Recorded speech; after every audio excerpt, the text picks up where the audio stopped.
Audio 1 શરત વિના અનુદાન નહીં. લેખક પંડિત શ્રીરામ શર્મા આચાર્ય. શરત વિના અનુદાન નહીં. ગાયત્રી મંત્ર મારી સાથે સાથે. ઓમ ભૂર્ભુવઃ સ્વઃ તત્સવિતુર્વરેણ્યં ભર્ગો દેવસ્ય ધીમહિ ધિયો યો નઃ પ્રચોદયાત. મિત્રો, મેં મારા મનના ભગવાન બનાવી લીધા છે. મારા મનના ભગવાનને આપે મારી પૂજાની ઓરડીમાં જોયા હશે. માતાજી જે ધ્યાન કરે છે તે ગાયત્રી માતાનું ધ્યાન ધરે છે. હું મારા ગુરુનું ધ્યાન ધરું છું. 24 કલાક મને એ જ દેખાય છે.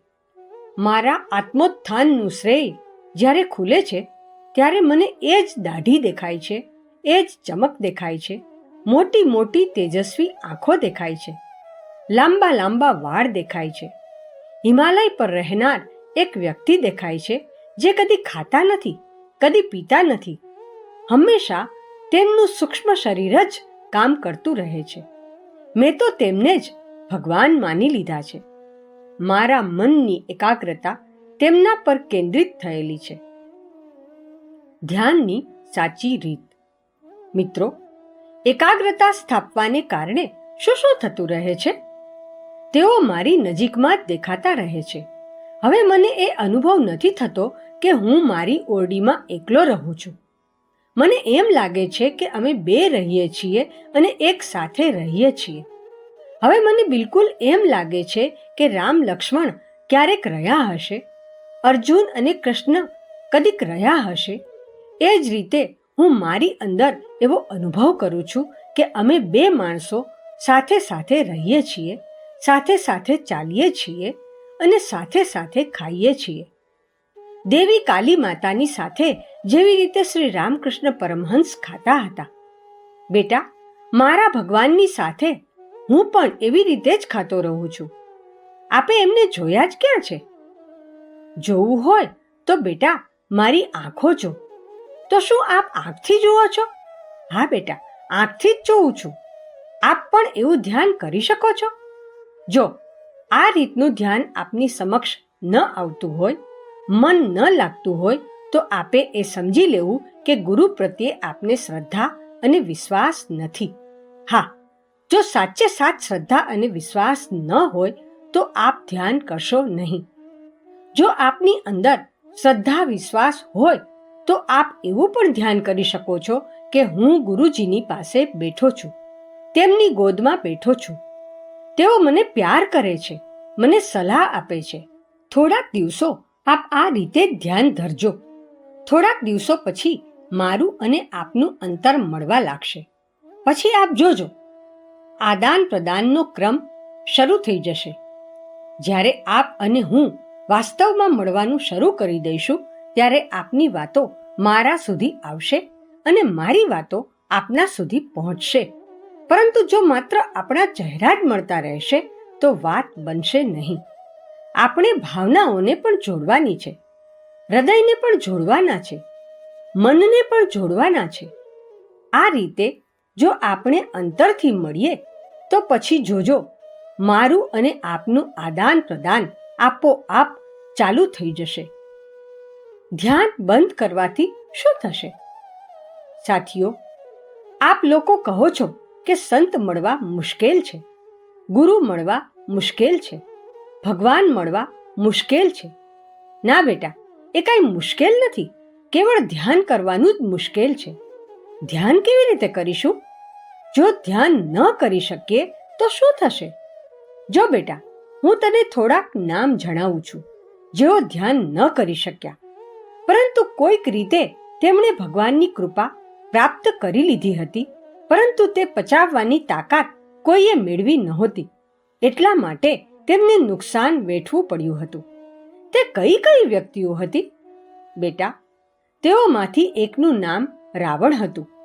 રાવણે ખૂબ તપ કર્યું હતું અને તપથી શંકર ભગવાનને પ્રસન્ન કરી લીધા હતા અને તેણે વરદાન પણ મેળવી લીધું હતું, આશીર્વાદ પણ મેળવી લીધા હતા. વરદાન અને આશીર્વાદ મેળવ્યા પછી રાવણને કંઈ મળ્યું?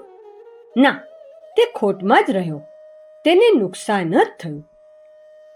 કોઈકને તાવ આવે છે, કોઈકનું મૃત્યુ થાય છે, પરંતુ રાવણનું મૃત્યુ? રાવણે એવું ભયંકર મોત જોયું કે એવું બીજા કોઈએ જોયું નથી. તેણે પોતાની સ્ત્રીઓને બળતી જોઈ, પોતાના બાળકોને બળતા જોયા, સગા સંબંધીઓને બળતા જોયા. આવું ભયંકર દ્રશ્ય ક્યાંય જોયું છે આપે? મૃત્યુ પામેલ વ્યક્તિઓને તો જોઈ છે કે મૃત્યુ પછી તેમને બાળી દેવામાં આવી, પરંતુ જીવતા પુત્રોને, જીવતી પુત્રીઓને, જીવતા પુત્ર પૌત્રોને બળતા શું કોઈએ કદી જોયા છે? ના મહારાજજી, આવું દ્રશ્ય અમે જોઈશું તો અમારું કાળજું ફાટી પડશે. હા બેટા, પરંતુ રાવણનું કાળજું ફાટ્યું કે? રાવણ જો તપસ્વી ન હોત તો તે કોઈ દુકાનદાર હોત. બેટા, તેણે હજામત કરવાની કોઈ દુકાન ખોલી દીધી હોત, ચાની દુકાન ખોલી દીધી હોત, તેની રાવણ રેસ્ટોરન્ટ હોત, તો ખૂબ આનંદથી લોકો આવત અને ચા પીવત. આનંદથી Ravan tea stall, T corner, coffee corner ચાલતા હોત. તે પોતાનું ઘર બનાવી લેત અને બેંકમાં 1000-2000 રૂપિયા જમા કરી લેત. પોતાના બાળકોને પોલીસમાં નોકરીએ લગાડી દેત અને ઇન્કમ ટેક્સમાં ઓફિસર બનાવી દેત. પછી ન રાવણની પત્ની મરત કે બીજું કોઈ પણ મર્યું ન હોત. મિત્રો, રાવણે ભજન તો કર્યું, પરંતુ તે બિચારાને હજમ કરવાની શક્તિ ન મળી. તે કઠોર તપ કરતો રહ્યો અને જેવી શક્તિ પ્રાપ્ત થઈ કે પત્ની લાવીશ, પૈસા લાવીશ, મકાન બનાવીશ વગેરે મનસુબા ઘડવા લાગ્યો. તે અભાગીથી એવું ન બની શક્યું કે મારા દાદા પુલસ્ત્ય ઋષિ જેવું જીવન જીવતા હતા તેવું જીવન જીવું. જે કાંઈ કામમાં તે લાગ્યો તેમાં તેનો સર્વનાશ થઈ ગયો. તે કાંઈ જ ન કરી શક્યો. કુંભકર્ણ પણ કાંઈ ન કરી શક્યો. કુંભકર્ણે પોતાની વાણીને શુદ્ધ ન કરી અને અશુદ્ધ વાણીથી જપ કરતો રહ્યો.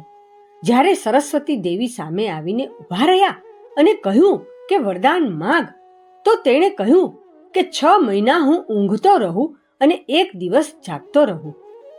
કેમ તે 6 મહિના જાગવું અને 1 દિવસ ઊંઘવું એવું વરદાન ન માંગી શક્યો? તેની બુદ્ધિ ખરાબ હતી. તેના મોંમાંથી નીકળી પડ્યું કે 6 મહિના ઊંઘું અને 1 દિવસ જાગું. તેને છળવામાં આવ્યો. જો તે નેપોલિયન બોનાપાર્ટ હોત તો 1 દિવસ પણ ન ઊંઘત. નેપોલિયન 1 દિવસ પણ ઊંઘતો નહીં અને જ્યારે ઊંઘવાનો સમય આવ્યો ત્યારે ઘોડાને વૃક્ષ નીચે ઊભો રાખીને તરત સૂઈ ગયો. આરામ કર્યો અને ફરી ઘોડો લઈને ચાલી નીકળ્યો. તે બહુ આનંદથી પોતાનું કામ કરી લેતો હતો. કુંભકર્ણ કરતા તો નેપોલિયન સારો હતો. તે ન ભજન કરતો કે ન પૂજા કરતો. દિવસના સમયે પણ કામ કરતો અને રાત્રે પણ કામ કરતો. કુંભકર્ણનું શું થયું? બેટા, તેની હાલત ખરાબ થઈ ગઈ. તેણે શો ફાયદો મેળવ્યો? કાંઈ જ કરી શક્યો નહીં. મિત્રો, આ જ રીતે હિરણ્યાક્ષથી માંડીને હિરણ્યકશ્યપ સુધી, કંસથી માંડીને જરાસંઘ સુધી અને મરીચથી માંડીને સુબાહુ સુધી બધા જ તપસ્વીઓ હતા. તેઓ સૌ ભજન કરનારા હતા, પૂજા કરનારા હતા, પરંતુ તેઓ આત્મશોધન ન કરી શક્યા. આત્મશોધનના અભાવે ભગવાનની કૃપા તો મળી, પરંતુ તેનાથી તેઓ ફાયદો ન ઉઠાવી શક્યા. હા, તેનાથી પોતાનું નુકસાન જરૂર કર્યું. સાધકોને મારી ગેરંટી. આ શિબિરમાં બોલાવીને હું આપને નિમંત્રણ આપું છું કે આપ બ્રહ્મ વર્ચસની સાધનામાં આવવાની તૈયારી કરો. જે શક્તિની આપ ખોજ કરો છો તે આપે એવો તો કોઈ હોવો જોઈએ ને. બેટા, હું ગેરંટી આપું છું કે તે શક્તિ હું આપને અપાવીશ. મહારાજજી, રામકૃષ્ણ પરમહંસ જેવા ગુરુ હોય અને અમે તેમના પગમાં પડી જઈએ તો જે રીતે વિવેકાનંદમાં તેમની બધી શક્તિ આવી ગઈ હતી તેવી જ રીતે અમને વિવેકાનંદ બનાવી દે તો બહુ સારું. અચ્છા બેટા, તારા માટે તો એવા ગુરુ ક્યાંયથી પણ શોધી લાવીશ અને તેઓ તને શક્તિ આપી દેશે, પરંતુ તે પહેલા તારે એક કામ કરવું પડશે. તારે વિવેકાનંદ બનવું પડશે. ના મહારાજજી, પહેલા હું મારો ફોટો છાપામાં છપાવવા માટે તૈયાર છું.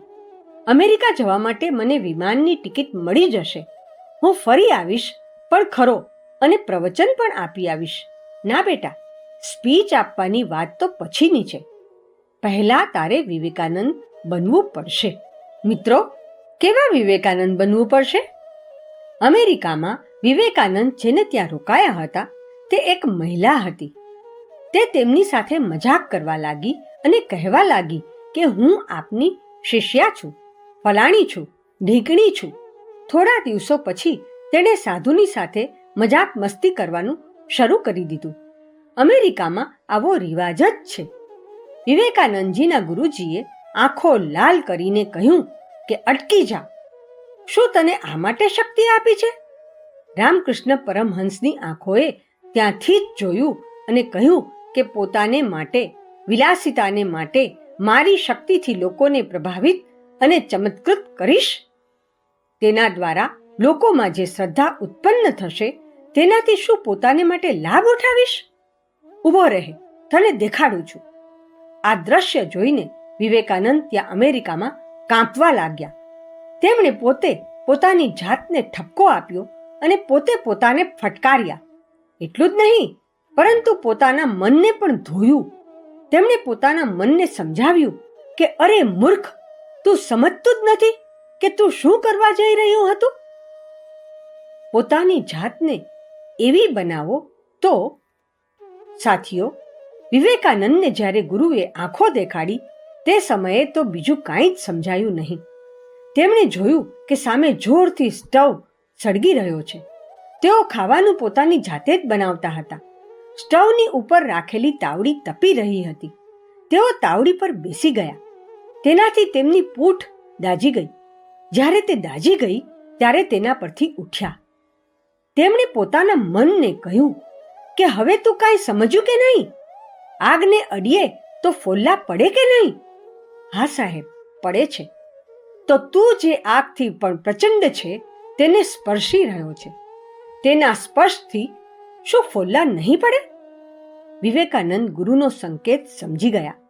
તે પછી ત્યાં મહિના સુધી રોકાયા. ઘેર જ વિશ્રામ કરતા રહ્યા. 1 મહિના પછી તેમણે પોતાનું કામ શરૂ કર્યું. એકવાર તેમણે કહ્યું, મહારાજ, આપ કુંડલીની જાગૃત કરી આપશો? રામકૃષ્ણ પરમહંસે કુંડલીની જગાડી આપી. તો ગુરુજી, આપ પણ મારી કુંડલીની જગાડી દેશો? હા બેટા, હું જગાડી દઈશ. તેના માટે તો હું વ્યાકુળ છું.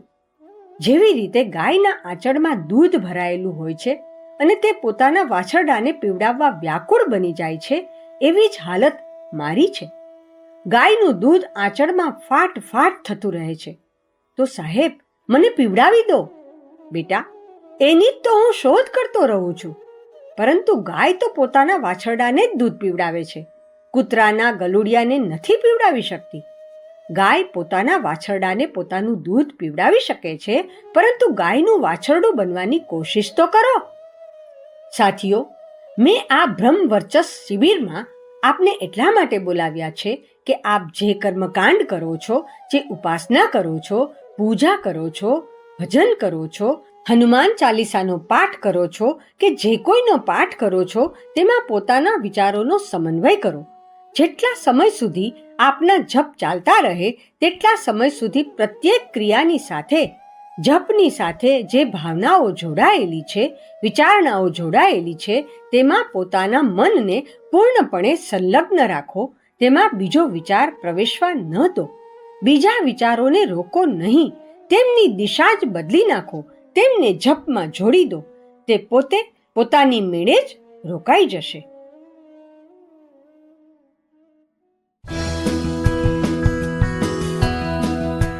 ઓડિયો 2. એક મહાત્માએ પોતાના એક શિષ્યને કહ્યું કે ભજન કરતી વખતે તું વાંદરાનો વિચાર ન કરીશ. જેવો તે ધ્યાન કરવા બેસતો કે મનમાં એ જ વિચાર આવવા લાગતો કે વાંદરો આવી જશે. પરેશાન શિષ્ય જ્યારે મહાત્મા પાસે ગયો ત્યારે તેમણે કહ્યું કે મેં તને ખોટું કહ્યું હતું.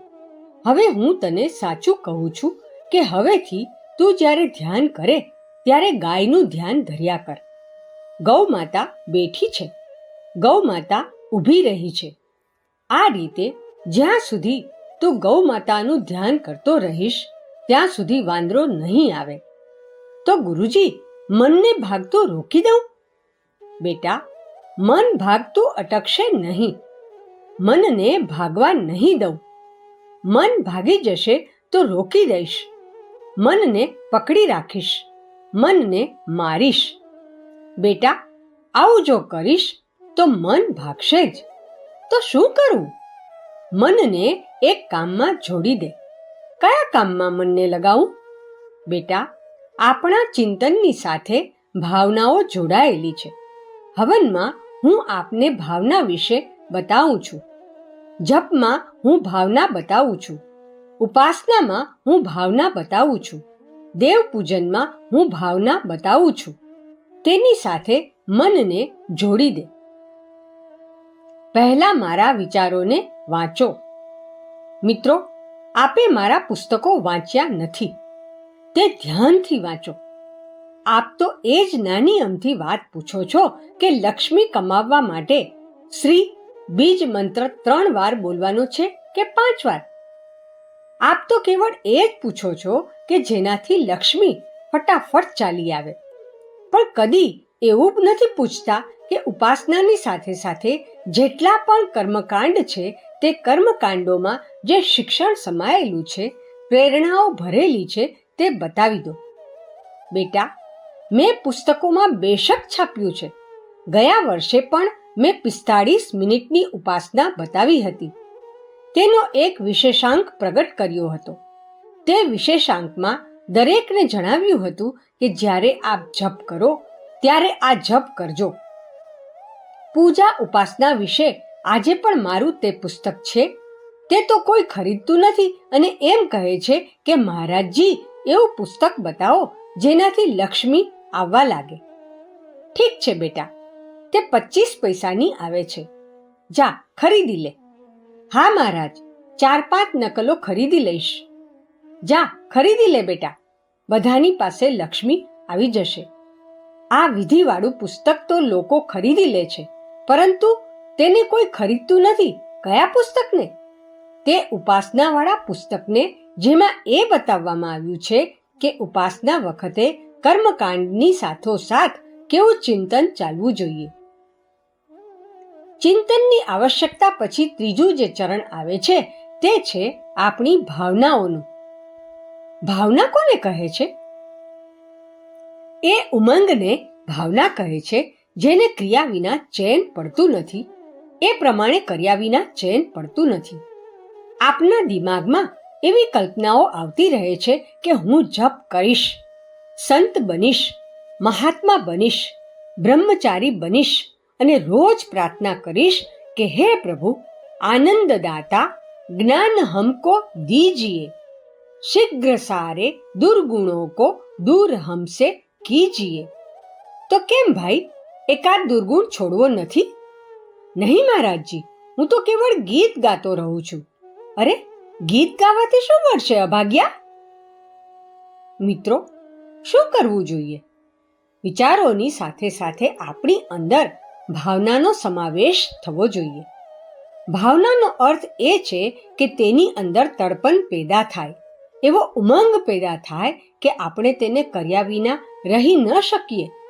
આપ જે પણ ક્રિયાકૃત્ય કરો, કર્મકાંડ કરો, તેની સાથે ચિંતન પણ કરો કે હું દીપકની જેમ જીવીશ, હું આત્મશોધન કરીશ, જપ કરીશ, નૈવેદ્ય ચડાવીશ. એ રીતે જે પણ કૃત્ય હોય એની સાથે સાથે વિચારોનો સમન્વય કરો. વિચારોના સમન્વય પછી જ્યારે આપના વિચાર સ્થિર થવા લાગે ત્યારે આપ કોશિશ કરો કે તેની સાથે ભાવ અર્થાત ઉમંગો પણ જાગે. એવો સંકલ્પ જાગૃત થાય કે હું શ્રેષ્ઠતા પ્રત્યે અસીમ શ્રદ્ધા રાખીશ. જેને આપણે અસીમ પ્યાર કહીએ છીએ એનાથી વધારે પ્રિય બીજી કોઈ ચીજ નથી. મને શ્રેષ્ઠતાથી વધારે બીજું કાંઈ પ્રિય નથી. ભગવાનથી વધારે પ્રિય બીજું કાંઈ નથી. અનુશાસનથી વધારે પ્રિય બીજું કાંઈ નથી. આપણે બધાને નારાજ કરી શકીએ છીએ, પણ તેને નારાજ નહીં કરીએ. ઉમંગો અંતરમાંથી જન્મે.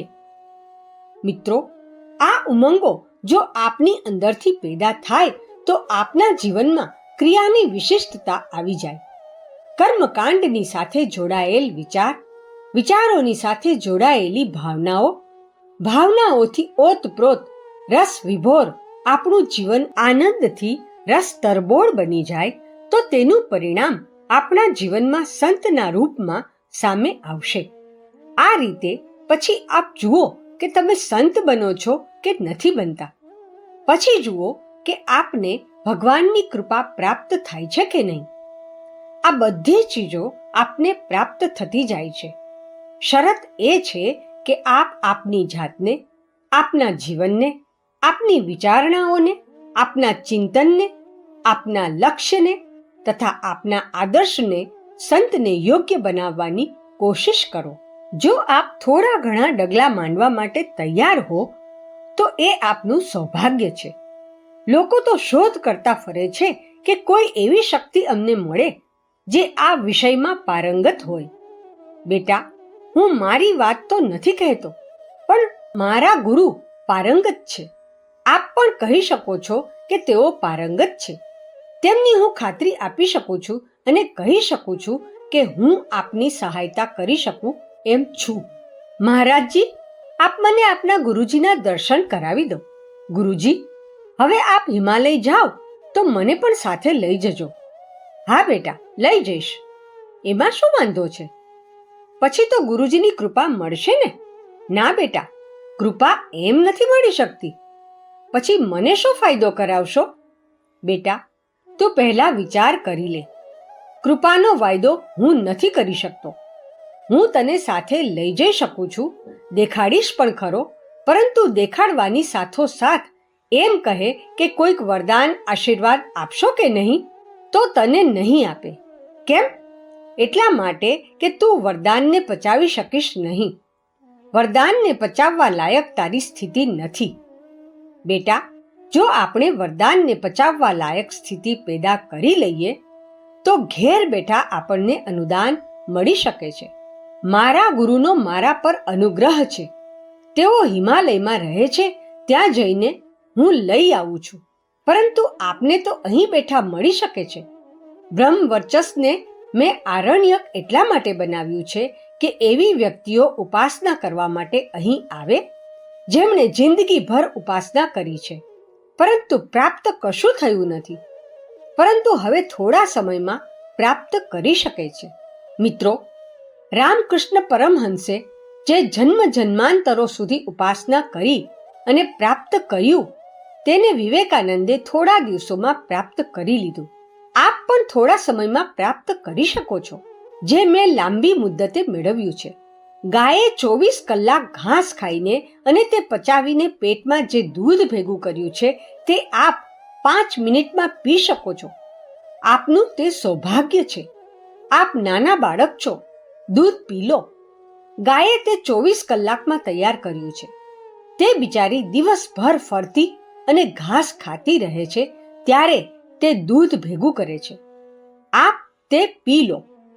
એ આપનું સૌભાગ્ય છે કે આપ દૂધ પી શકો છો, પરંતુ આપે એટલું તો કરવું જ પડશે કે ગાયનું દૂધ પીવા માટે આપે ગાયના વાછરડા જેવા બનવું પડશે. આપ ગાયના વાછરડા જેવા થાવ છો કે નહીં?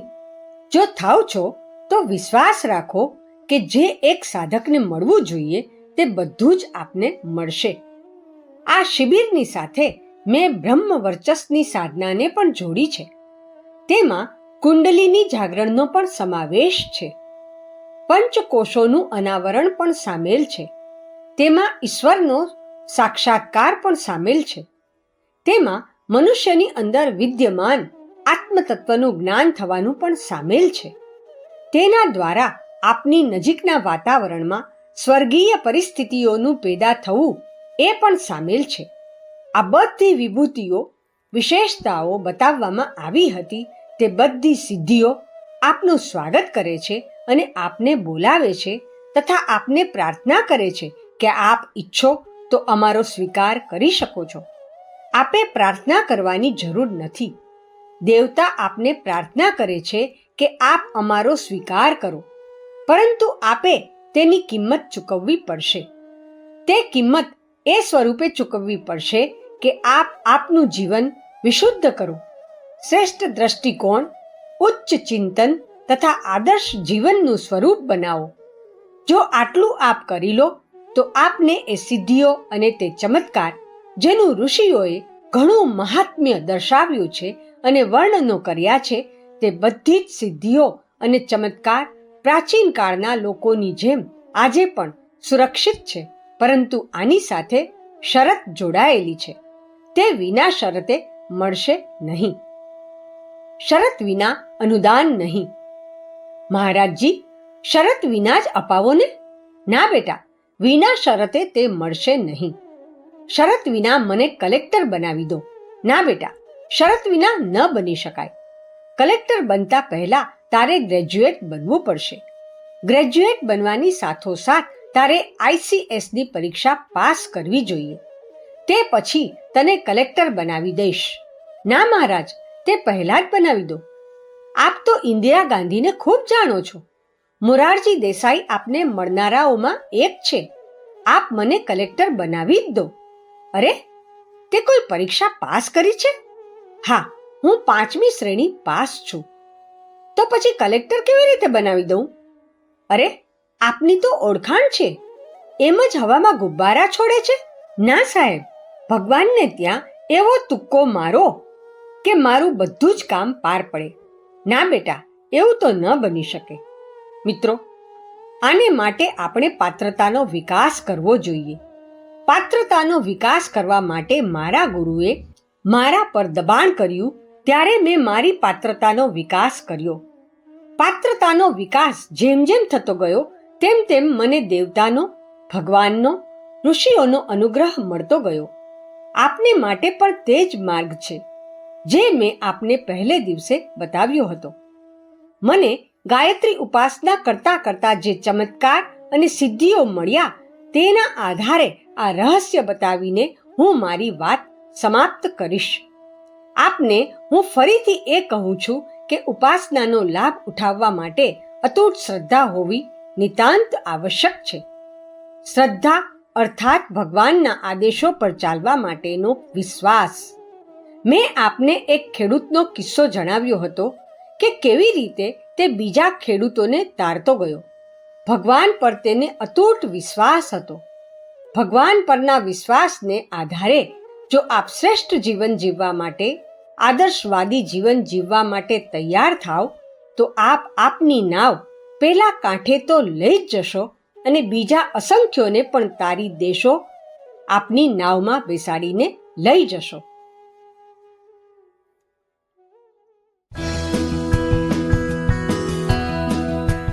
ઓડિયો 3.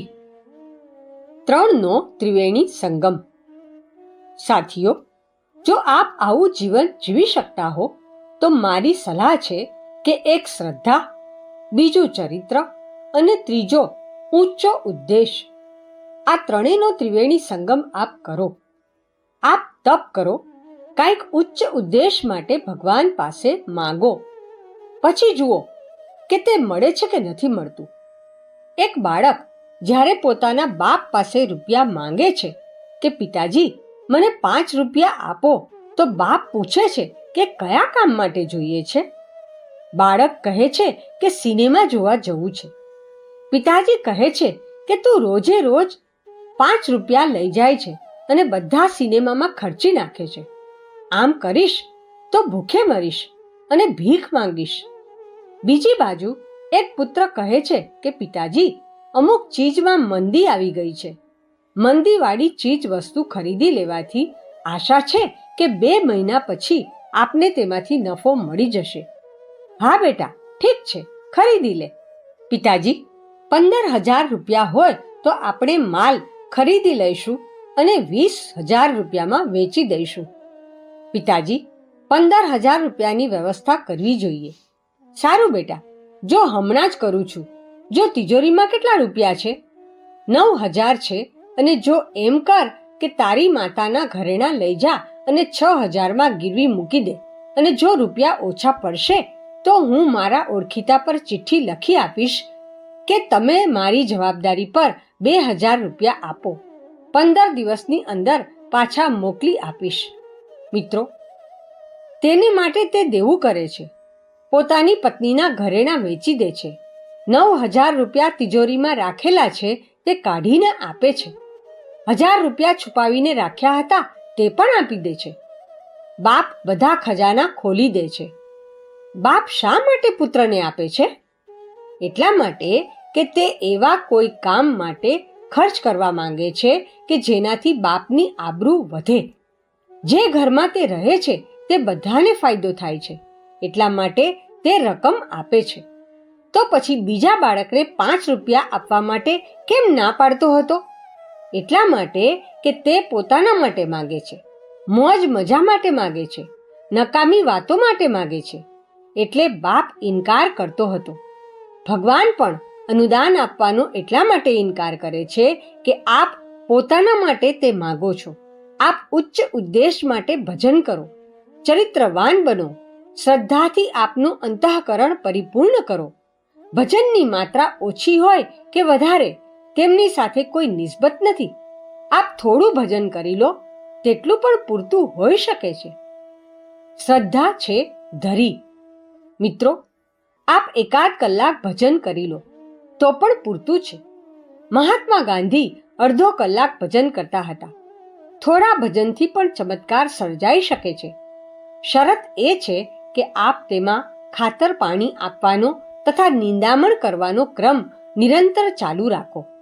આનો અર્થ એ થાય છે કે શ્રદ્ધાનો સમાવેશ, ચરિત્રવાન બનવું અને ઉચ્ચ ઉદ્દેશ માટે ઉપાસના કરવી, પોતાને માટે નહીં. જો આપ આ 3 કામ કરી શકતા હો તો ઋષિઓની પરંપરાથી માંડીને મારી પરંપરા સુધી બધામાં એક જ વાત ચાલી આવે છે કે જો આપે લોભ અને મોહ પર અંકુશ રાખવાનું શીખી લીધું હોય તો ભગવાનની કૃપા આપને મળશે, ભગવાનનો પ્રેમ આપને મળશે.